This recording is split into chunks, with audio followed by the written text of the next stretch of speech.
हार के भी देख लिया, हार के भी देख लिया, फिर किस बात का गम है। चल उस उठ और इस दुनिया को दिखा तेरे अंदर कितना दम है। चल उठ और इस दुनिया को दिखा तेरे अंदर कितना दम है। दोस्तों आप सभी का स्वागत है दिल से दिल तक के इस क्लास में। दोस्तों यहाँ पर हमने आपके सामने लगभग 13 क्वेश्चन रखे हैं और इन 13 क्वेश्चंस के अंदर से जो भी क्लास 12 के पेपर में कल बोर्ड के एग्जाम में 2S डायरेक्टेड आने वाले हैं वो सारे के सारे इस 13 केवल 13 क्वेश्चन से कवर हो जाने वाले हैं। 13 क्वेश्चन से सारे के सारे 2S डायरेक्टेड के कॉन्सेप्ट जो आपके एग्जामिनेशन में आने वाले हैं वो मैं कवर कर दूंगा। That's my promise to you.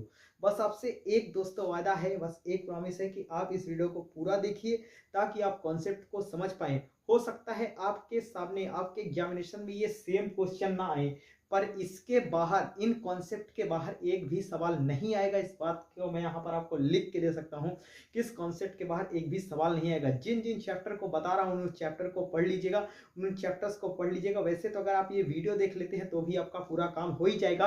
तो चलिए बिना किसी देरी के, यदि चैनल पर नए हैं तो पहले चैनल को सब्सक्राइब करके रखिएगा और इस वीडियो को शेयर करिएगा मैक्सिमम लोगों तक, ठीक है। चलिए दोस्तों शुरू करते हैं पहले एक सवाल से। बस आप एक एक कॉन्सेप्ट देखिए, मैं कोई कॉन्सेप्ट यहाँ पर लिखूंगा नहीं, कम कम लिखूंगा, बस आपको बोलते जाऊंगा तो आप उसको कॉन्सेप्ट वाइज अपनी नोटबुक में नोट करते जाइएगा। एग्जाम के पहले क्विक रिवीजन मारिएगा, हर एक सवाल सही होगा। चलिए पहला सवाल, Radha is dash MA in English. दोस्तों 100% एक क्वेश्चन आपके एग्जामिनेशन में आर्टिकल का पूछा ही पूछा जाना है। दोस्तों ये बात का ध्यान रखिएगा, यदि कोई भी गेम होगा तो गेम के पहले कोई आर्टिकल नहीं लगाइएगा। यदि कोई भी लैंग्वेज होगा, जैसे कई बार आता है इंग्लिश, इंग्लिश के पहले दोस्तों आर्टिकल लगाने के लिए आता है, तो इंग्लिश अपने आप में एक लैंग्वेज है, इसके पहले नो आर्टिकल लगेगा। बहुत सारे बच्चे यहाँ पर एन लगा देते हैं। चलिए मैं आपको ऐसे तो बता चुका हूँ प्रयोग, लेकिन एक बार फटाफट से बताता हूँ आर्टिकल ए और एन का प्रयोग और फिर इसके बाद चीजों को आगे बढ़ाते हैं। वैसे तो दा का प्रयोग आप जान जाएंगे, सबसे ज्यादा आर्टिकल दा का प्रयोग सुपरलेटिव डिग्री के लिए पूछा जाता है, ठीक है। लेकिन फिलहाल मैं आर्टिकल ए और एन का यूज बता देता हूँ फटाफट से। चलिए थोड़ा जल्दी में बोलूंगा, स्पीड बोलूंगा, वीडियो ताकि लंबा ना होने पाए। जब भी हम आर्टिकल ए की बात करते हैं तो आर्टिकल ए का यूज जब इनिशियल दोस्तों कॉन्सोनेंट साउंड हो, जब इनिशियल कॉन्सोनेंट साउंड हो तो हम आर्टिकल ए का यूज करते हैं। जब इनिशियल साउंड कैसा हो, जब इनिशियल साउंड दोस्तों वाउल हो, तो जब इनिशियल साउंड वाउल हो तो हम किसका यूज करेंगे, आर्टिकल एन का प्रयोग करेंगे। और जब इनिशियल साउंड कॉन्सोनेंट हो तो हम आर्टिकल ए का यूज करेंगे। यहाँ पर आपको लेटर्स नहीं साउंड चेक करना है। तो देखिए जहां पर आपको ब्लैंक है उस ब्लैंक के नेक्स्ट बाद वाले वर्ड को चेक करना है कि उसकी साउंड है इनिशियल साउंड कॉन्सोनेंट है कि इनिशियल साउंड वाउल है। यानी जहां पर आपको ब्लैंक के जस्ट बाद वाले वर्ड्स को आपको चेक करना है कि उसकी साउंड क्या है, कॉन्सोनेंट की वाउल। चलो एक और अच्छा चीज बता देता हूं, आ से आहा तक की साउंड को हम इंग्लिश में वाउल साउंड कहते हैं और आर्टिकल और कॉन्सोनेंट साउंड का से ज्ञा तक की साउंड को कहते हैं दोस्तों, ठीक है। तो देखिए यमे MA, तो MA को कैसे लिखते हैं, एम, तो इसकी साउंड क्या है, आ से आहा के बीच, यानी ए है तो ए की साउंड क्या है, आ से आहा के बीच। तो यहाँ पर आप आर्टिकल एन का प्रयोग करेंगे। तो आप यहाँ पर लिखेंगे दोस्तों आसानी के साथ, Radha is an MA in English. कोई दिक्कत नहीं, कोई प्रॉब्लम नहीं, कोई मुसीबत नहीं। दोस्तों एक आर्टिकल बहुत पूछा जाता है ईयर, तो इसके पहले बहुत सारे बच्चे ऐसा पढ़ के ऐसा ईयर लिख के एन लगाते। दोस्तों ईयर के पहले आर्टिकल ए का प्रयोग किया जाएगा। ये सवाल पेपर में आ सकता है, देखिएगा ए ईयर, एन ईयर नहीं होता, ठीक है। क्योंकि ईयर को दोस्तों हम ऐसा लिखते हैं, जब ऐसा लिखेंगे तो इसकी साउंड क्या हो गई, इसकी साउंड हमने कहा ये कॉन्सोनेंट हो गई, ठीक है। चलिए नेक्स्ट सवाल पर चलते हैं दोस्तों।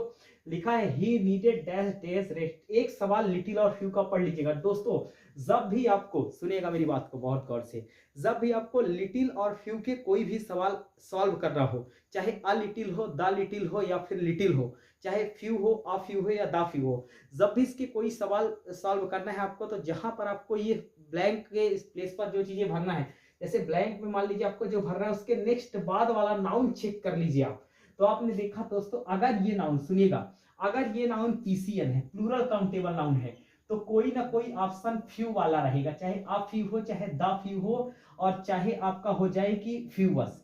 और यदि इसके बाद वाला नाउन दोस्तों अनकाउंटेबल हुआ तो फिर आपको लिटिल का कोई ऑप्शन मिलेगा। यानी जिस नाउन को हम काउंट नहीं कर पाएंगे तो लिटिल का कोई ऑप्शन मिलेगा, और जिस नाउन को हम PCN काउंट कर पाएंगे तो फ्यू का मिलेगा। तो देखिए इस सवाल में हमने क्या कहा, ही नीडेड, उसको जरूरत है डैश डेज रेस्ट। तो देखिए इस सवाल में आपको एक काम करना है, आपने इस ब्लैंक के बाद वाले शब्द को चेक किया, अगर ये PCN है तो आप फिर सीधे के सीधे लिटिल वाले ऑप्शन को बाहर कर दीजिए, और अगर ये अनकाउंटेबल है तो फ्यू वाले ऑप्शन को बाहर कर दीजिए डिस्कशन से, उसको इसकी चर्चा ही मत करिए। तो डेज लिखा है, अब बताओ डेज, डे के साथ यस लिखा है, यानी कि ये पीसीएन हो गया, अनकाउंट, डेज को हम काउंट कर सकते हैं, तो ये प्लूरल काउंटेबल नाउन हो गया, क्योंकि इसमें यस लगा है, तो ये प्लूरल काउंटेबल नाउन हो गया, इसको हम काउंट कर सकते हैं। तो ये जो प्लूरल काउंटेबल नाउन के लिए हम किसके ऑप्शन को हटा देंगे, लिटिल को, तो हमने आ लिटिल को हटा दिया, तो एक ही ऑप्शन बचा अ फ्यू। तो इस सवाल का राइट आंसर क्या हो जाएगा दोस्तों, अ फ्यू। आपको समझ में आ गया। आपके सामने जब भी इस तरह के सवाल आएंगे लिटिल और फ्यू को लेकर, तो आप देखिएगा यहाँ पर ये वाला नाउन अगर पीसीएन हुआ तो लिटिल को हटा दीजिएगा, अनकाउंटेबल हुआ तो आप फ्यू को हटा दीजिएगा, फ्यू वाले ऑप्शन को, ठीक है। Next, you dash not feel sorry for this petty mistake, यानी आपको इस बहुत बड़ी गलती के लिए सॉरी मांगने की कोई जरूरत नहीं है। दोस्तों जब भी हम नीड की बात करते हैं ना, तो नीड एक सेमी मॉडल होता है, और नीड का अर्थ होता है दोस्तों टू रिक्वायर समथिंग, किसी चीज की जरूरत होना, टू रिक्वायर समथिंग, किसी चीज की जरूरत होना। तो हमने क्या कहा, यू नीड नॉट, यहाँ पर तुम्हें सॉरी मांगने की कोई जरूरत नहीं है, यहाँ पर आप नीड लगाएंगे, नीड के साथ आपको नॉट का यूज किया जाएगा, आर नहीं आएगा, हैव नहीं आएगा, need is the right answer, ठीक है। नेक्स्ट सवाल पर आइए, dash spring arrives the flower Bloom, एक सवाल आपको कंजंक्शन का देखने का पेपर में 100% मिलने वाला है। दोस्तों जब भी हम टिल की बात करते हैं तो टिल टाइम बताता है, जहां पर टाइम की बात की जाएगी वहां पर टिल आएगा, यहाँ पर कोई टाइम नहीं है। Spring arrives the flower Bloom, दोस्तों जब भी हम एज सून एज की बात करते हैं ना, सुनिएगा, जब भी हम एज सून एज की बात करते हैं ना, तो एज सून एज एक ऐसा कंजंक्शन है दोस्तों जो बात करता है इमीडिएट टाइम की। इमीडिएट टाइम का मतलब ये हुआ कि एक टाइम के तुरंत बाद दूसरा टाइम आ जाना, एक एक्शन के बाद, यानी इमीडिएट आप कह सकते हैं दोस्तों यहाँ पर इमीडिएट एक्शन। चलिए और सुंदर इसको बना लीजिए, इमीडिएट एक्शन। तो जब एक एक्शन के तुरंत बाद दूसरा एक्शन हो तो उसके लिए हम एज सून एज का प्रयोग करते हैं इमीडिएट एक्शन के लिए। तो हमने यहाँ पर क्या कहा, spring arise the flower Bloom, जैसे ही या ज्यों ही, एज सून एज का मतलब होता है जैसे ही या ज्यों ही, जैसे ही स्प्रिंग आती है फ्लावर फूलने लगते हैं, फूल ब्लूम करने लगते हैं, फूलने लगते हैं। तो यहाँ पर एज सून एज होगा क्योंकि यहाँ पर इमीडिएट एक्शन है, और इमीडिएट एक्शन को बताने के लिए हम एज सून एज का प्रयोग करते हैं। नेक्स्ट सवाल, English is dash in many countries, अब देखिए यहाँ पर इस लगा है, तो इसके अकॉर्डिंग आप आईएनजी का यूज करते हैं, लेकिन यहाँ पे आईएनजी का कोई ऑप्शन है नहीं, तो यहाँ पर स्पीक स्पोक ये दोनों नहीं होंगे, ये डिस्कशन से बाहर हुए। अब इंग्लिश एक लैंग्वेज है, लैंग्वेज अनकाउंटेबल नाउन है, अनकाउंटेबल के साथ सिंगुलर हेल्पिंग वर्ब आती इज, ठीक है। तो हमने क्या कहा, इंग्लिश टेस्ट, तो यहाँ पर हो जाएगा थर्ड फॉर्म, और ये काहे का सेंटेंस हो गया, ये पैसिव का सेंटेंस हो गया। तो जब कभी भी दोस्तों लिख लीजिएगा, जब कभी भी इज एम आर के बाद, जब कभी भी इज एम आर के बाद मेन वर्ब की थर्ड फॉर्म आए तो वो पैसिव का सेंटेंस। जैसे एक सवाल आता है एग्जाम के अंदर, काटन इज ग्रोन, ग्रोइंग नहीं होगा, third form, cotton is grown in Egypt, Egypt, ठीक है। तो cotton is grown in Egypt, यहाँ पर ग्रोइंग नहीं, ग्रो एक ऐसी वर्ब है जिसको आईएनजी के रूप में यूज नहीं किया जा सकता, ठीक है। तो यहाँ पर आप क्या लगाएंगे, यहाँ पर आप थर्ड फॉर्म का यूज करेंगे। नेक्स्ट, ही इज अफ्रेड, एक सवाल प्रीपोजिशन का आपके एग्जाम में फिक्स है, अफ्रेड के साथ आपको फिक्स प्रीपोजिशन ऑफ का यूज करना है, तो अफ्रेड के साथ ऑफ आएगा। एक सवाल आया था पेपर में दोस्तों, एक बार काफी बच्चों ने इसको गलत कर दिया था, he is good dash English, तो इसको मैं कई बार बता भी चुका हूँ, गुड के साथ एट आता है, ठीक है। नेक्स्ट सवाल पर आइए, when I was young I dash climb tree, दोस्तों जब भी हम कैन की बात करते हैं तो कैन प्रेजेंट एबिलिटी को बताता है, जबकि कुड पास्ट की एबिलिटी को बताता है। तो पास्ट, यहाँ पर देखिए जब भी सवाल में आपको कोई पास्ट की वर्ब आ जाए तो आपको कोई भी पास्ट का मॉडल का यूज करना है। तो कैन का पास्ट क्या होता है, कुड, तो यहाँ पर देखिए कुड का यूज किया जाएगा, क्यों, क्योंकि ये पास्ट की एबिलिटी को बताता है, कोई ऐसी योग्यता जो अभी नहीं है, पहले थी, तो इसके लिए हम कुड का यूज करेंगे, ठीक है। यहाँ पर वाज एक कीवर्ड मिल गया। नेक्स्ट लिखा है, देयर इज नॉट, यहाँ पर देयर होगा, there is not dash water in the pool, एक सवाल सम एनी का आपके एग्जामिनेशन में फिक्स है दोस्तों। जब भी हम एनी की बात करते हैं, एनी का प्रयोग निगेटिव सेंटेंस के लिए, ठीक है, सम का प्रयोग पॉजिटिव सेंटेंस के लिए, ठीक है, मेनी का प्रयोग प्लूरल काउंटेबल नाउन के लिए, बता चुका हूं, ये तो आपने पढ़ी लिया होगा, ठीक है। देयर इज नॉट, यहाँ पर नॉट लिखा है, तो नॉट के लिए आप क्या लगाएंगे, नॉट के लिए निगेटिव सेंटेंस के लिए क्या आता है, एनी, तो सवाल में नॉट आ जाए तो एनी चिपका दीजिए।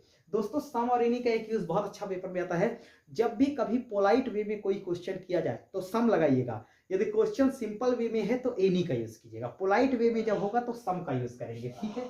नेक्स्ट सवाल पर आइए, आई वाज बॉर्न, बॉर्न के साथ आपको इन प्रीपोजिशन लगाना है, जो भी प्रीपोजिशन का क्वेश्चन आएगा वो फिक्स प्रीपोजिशन से ज्यादा संभावना है, तो बॉर्न के साथ इन का प्रयोग कर दीजिएगा, I was born in village, ठीक है, इसके साथ और कोई प्रीपोजिशन मत लगाइएगा। Next, honest man always speak truth. अब देखिए यहाँ पर ए एंड द ट्रूथ अपने आप में अनकाउंटेबल नाउन है, तो अनकाउंटेबल नाउन के साथ दोस्तों ना तो आपको आर्टिकल ए का यूज करना है ना ही एन का प्रयोग करना है, यहाँ पर आएगा द, तो ये सही आंसर होगा honest man always speaks the truth. ठीक है, ट्रूथ अनकाउंटेबल नाउन है, इसको गिन नहीं सकते, और अनकाउंटेबल नाउन के साथ कभी भी इंग्लिश में सुनिएगा, अनकाउंटेबल नाउन के साथ कभी भी इंग्लिश में आर्टिकल ए और एन का प्रयोग मत करिएगा, द का प्रयोग करिएगा। ठीक है, नेक्स्ट सवाल, a room dash why my warden. ठीक है, अ रूम वाज अलॉटेड, यहाँ पर वाज अलॉटेड होगा दोस्तों, वाज अलॉटेड क्यों होगा, क्योंकि आपने देखा यहाँ पर वाई लगा है, वाई पैसिव का सेंटेंस है, तो हमने अभी अभी आपको बताया कि इज एम आर वाज वर्ग के बाद यदि थर्ड फॉर्म आए तो वो पैसिव का सेंटेंस होता है, यहाँ वाज अलॉटिंग गलत है। ठीक है,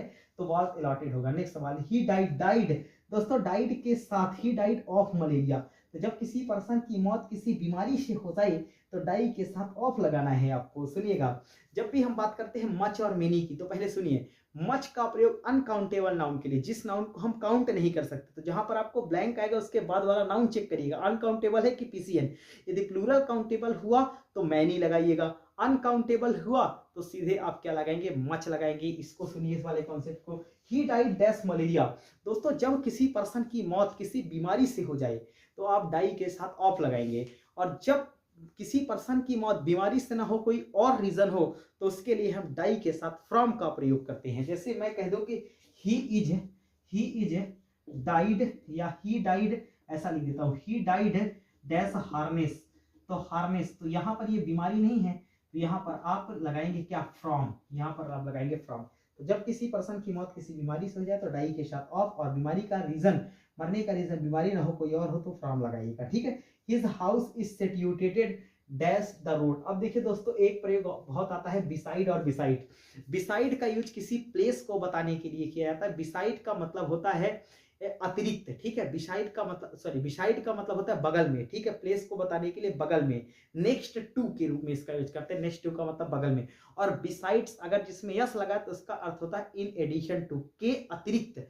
तो बिसाइड्स और बिसाइड में ये फर्क होता है। यहाँ पर लिखा हिज हाउस इज सिचुएटेड, तो ये प्लेस की बात कर रहा है, उसका हाउस स्थित है मिल एरिया के रोड के बगल में, तो यहाँ पर आप किसका यूज करेंगे, बिसाइड का। बस दोस्तों, अगर आपने इन कॉन्सेप्ट को पढ़ लिया, इतने ही कॉन्सेप्ट से सवाल आते हैं, एक सवाल प्रीपोजिशन से, एक सवाल मॉडल से, सारे के सारे सवाल करा दिया इसमें, एक सवाल प्रीपोजिशन से, एक सवाल मॉडल से, और एक सवाल आपको कंजंक्शन से मिलेगा, एक सवाल आपको आर्टिकल से मिलेगा, और एक सवाल आपको हो सकता है टेंस से मिल जाए, जो कि पॉसिबिलिटी कमी है, और एक सवाल लिटिल फ्यू से यानी कि एडजेक्टिव से, मच मेनी से, सम मेनी से। बस इतना पढ़ लीजिएगा, पेपर में आपका काम हो जाएगा। उम्मीद करता हूँ आप अच्छे से अच्छा करेंगे। एक वीडियो और आएगा, हो सकता है वो वीडियो सुबह है, अभी भी आ सकता है, रात में भी लेट लाइट आ सकता है।